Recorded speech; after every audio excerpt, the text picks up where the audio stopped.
মঙ্গলবার লোকসভা তৃতীয় দফার ভোট থাকায় স্ত্রী কোয়েলকে সঙ্গে নিয়ে স্কুটি চালিয়ে এসে জিয়াগঞ্জে ভোট দিলেন ভারত খ্যাত গায়ক অরিজিৎ সিং।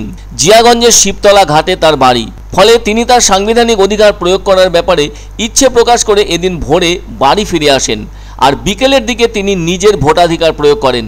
এদিন মুর্শিদাবাদ লোকসভার অন্তর্গত ২৬ নম্বর বুথে প্রীতম সিং প্রাইমারি স্কুলে ভোট দিলেন দেশের খ্যাতনামা গায়ক অরিজিৎ সিং। তবে ভোট দিতে ভোট কেন্দ্রে তার সাথে গিয়ে ভোটাধিকার প্রয়োগ করলেন স্ত্রী কোয়েলও। সকলেই জানেন তার গানের জাদুতে তিনি সবাইকে অভিভূত করে রাখেন। সত্যি কথা বলতে কি, সমগ্র দেশ যেন তার গানের জাদুতে মাতোয়ারা।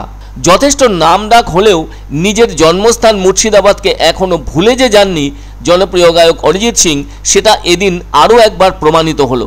তবে শুধু এদিনই নয়, সময় সুযোগ পেলে আজও চলে আসেন মুর্শিদাবাদের জিয়াগঞ্জে নিজের বাড়িতে। এদিকে মুম্বাইয়ের বিখ্যাত গায়ককে দেখার জন্য যেখানে গোটা দেশবাসী ঘন্টার পর ঘন্টা অপেক্ষা করে থাকেন, সেখানে জিয়াগঞ্জের খোলা রাস্তায় তাকে প্রায়শই দেখা যায় স্কুটি চালিয়ে ঘুরে বেড়াতে। তবে শত ব্যস্ততার মধ্যেও নিজের কর্তব্য পালনে এদিন ভোটদানের মতো গুরুত্বপূর্ণ কাজের ক্ষেত্রে ভুল করলেন না তিনি। সত্যি সত্যি নিজের ভোটাধিকার প্রয়োগ করতে ঠিক চলে এলেন জিয়াগঞ্জের নিজের বাড়িতে। বর্তমানে তার বয়স এখন ৩৭ বছর, আর এই বয়সেই তিনি হয়ে উঠেছেন একজন বাঙালি নেপথ্য সঙ্গীত শিল্পী। আর এই সঙ্গীত জগতের সাথে যুক্ত হয়ে একটি জাতীয় পুরস্কার এবং ৭টি ফিল্মফেয়ার পুরস্কার সহ অন্যান্য পুরস্কারও পান। হিন্দি এবং বাংলা ছাড়াও আরও কয়েকটি ভারতীয় ভাষায় গান রেকর্ড করেছেন তিনি। এই মুহূর্তে তিনি সঙ্গীত প্রেমীদের আইকন হয়ে উঠেছেন। তার বাবার নাম কক্কর সিং এবং মায়ের নাম অদিতি সিং। দেশভাগের সময় তার পৈতৃক পরিবার লাহোর থেকে এখানে এসেছিলেন।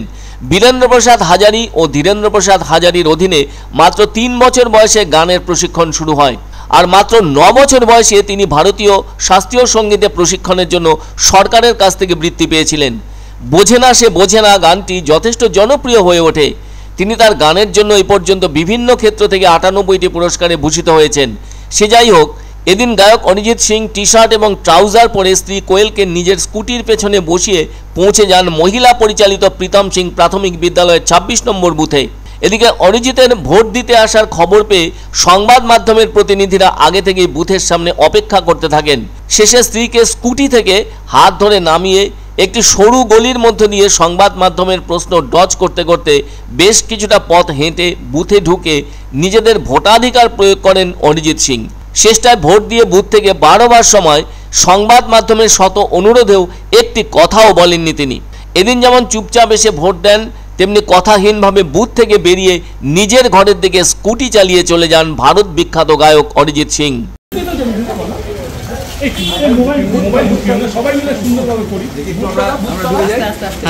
রাস্তাটা দাও